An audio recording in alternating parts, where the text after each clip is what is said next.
ఊకాయతో పప్పే కాకుండా కొబ్బరి వేసుకుని పచ్చడి కూడా తయారు చేసుకోవచ్చు. మరి దానికి కావలసిన పదార్థాలు: ఊక్కాయలు, కొబ్బరికాయ, మినప్పప్పు, ఆవాలు, మెంతులు, ఎండుమిర్చి, ఇంగువ, ఉప్పు మరియు పసుపు. ముందుగా ఊక్కాయల్ని ఇలా చిన్న ముక్కలుగా తరిగేసి గింజలు తీసి పక్కన పెట్టుకోవాలి. అలాగే కొబ్బరి కూడా తురుము చేసి పెట్టుకోవాలి. ఇప్పుడు బాండీలో కొద్దిగా పల్లి నూనె వేసుకుని కాగిన తర్వాత కొద్దిగా మెంతులు, మినప్పప్పు, ఎండుమిరపకాయలు, ఆవాలు, కొద్దిగా ఇంగువ కూడా వేసుకొని పోపు పెట్టేసుకోవాలి. ఈ పోపుని మిక్సర్ జార్లోకి తీసుకొని కొంచెం చల్లారబెట్టాలి. ఇప్పుడు మళ్ళీ కొద్దిగా నూనె వేసుకొని ఊక్కాయ ముక్కల్ని కూడా వేసి ముక్క బాగా మెత్తగా అయ్యేంత వరకు ఉంచుకోవాలి.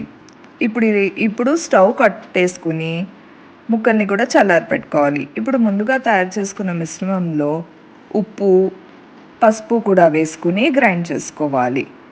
ఇది గ్రైండ్ అయిన తర్వాత ఊక్కాయ ముక్కలు కూడా వేసుకుని కొద్దిగా కచ్చాపచ్చాగా గ్రైండ్ చేసుకోవాలి.